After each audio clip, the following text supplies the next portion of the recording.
TV Zaratustra. Um bom dia, boa tarde, boa noite, boa madrugada, ou como diria meu querido e saudoso mestre Carlos Henrique Escobar, aqueles que vivem fora do tempo. Ele falava que o Übermensch rompe com a história. A história é o motor do niilismo. O Übermensch rompe com a história e adquire um outro tempo para o seu existir. Então, para esses que existirem outro tempo, esse daí, eu estou com vocês até o fim. Vou ler aqui umas coisas que eu encontrei ontem no meu YouTube, que eu tinha esquecido desse autor, chamado Jaelson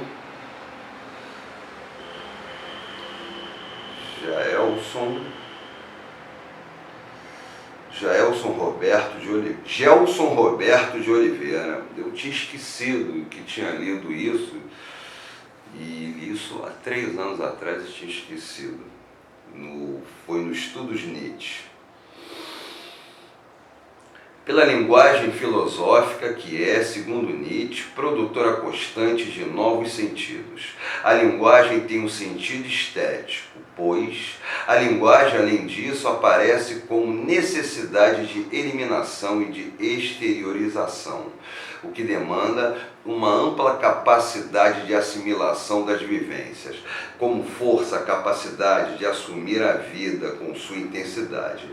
A exteriorização, conforme mostra Voetlin, também exige a capacidade de eliminar, livrar-se de uma opressão ou mesmo de responder à questão. Pode ser encontrada na pergunta sobre que tipo de leitor Nietzsche deseja.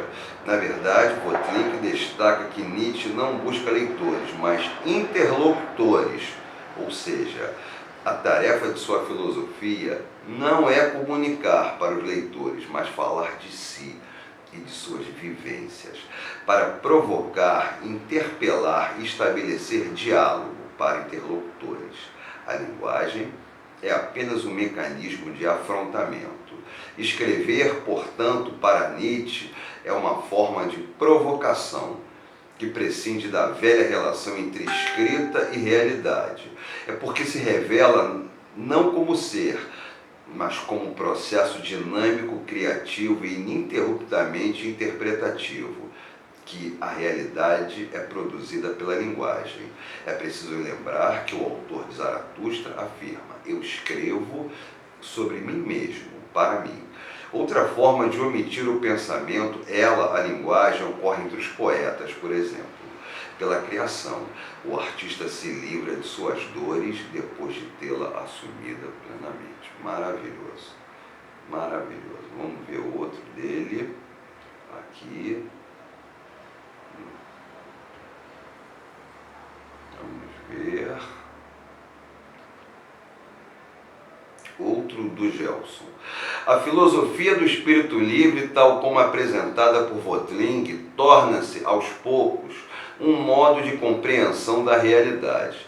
Não há coisas, mas unicamente atos, eventos fluidos, impossíveis de serem fixados, pelo qual a linguagem filosófica possível não pode mais ser aquela tradicional, acusada por Nietzsche de mera dependência metafísica. Nietzsche, liberado da vontade de fixação e de unidade, reinventa também um modo próprio de falar a língua da filosofia.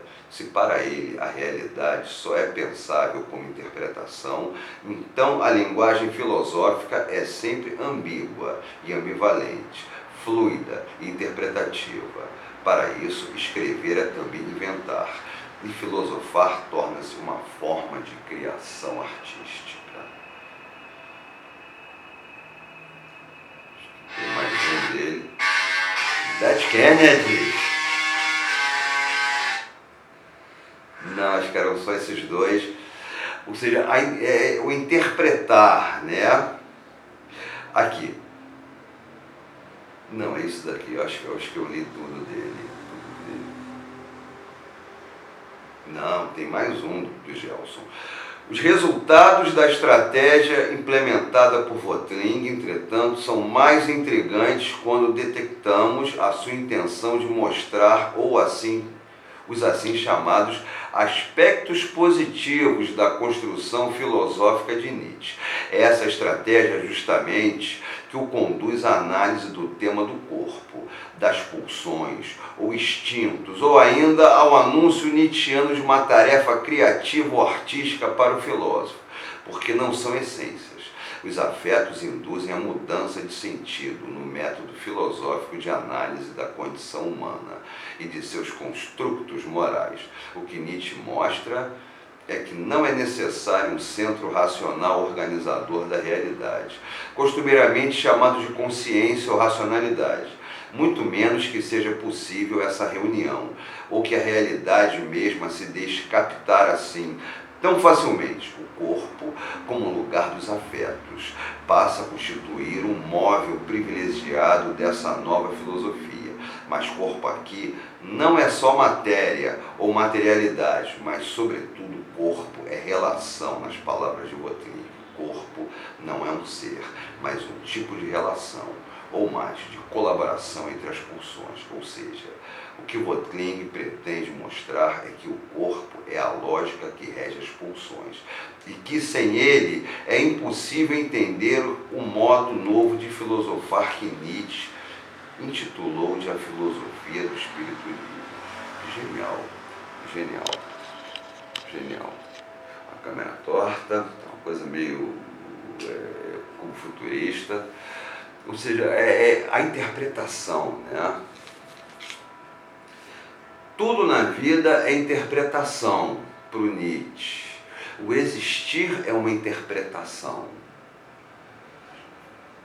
Você está em um processo constante de interpretar os signos, as pulsões internas e os signos externos. A vida como esse processo de autoleitura e de leitura do mundo. Um olhar. Por isso que não podemos ficar presos a dogmas, a coisas fixas. Temos que estar em constante mudança, porque o interpretar é uma constante mudança. E essa é a TV Zaratustra. No YouTube, entre, curta, compartilhe e inscreva-se. No TikTok, barros.silvio, no Kawaii, Silvio Barros, e no Instagram, silvio.barros.79. É isso aí.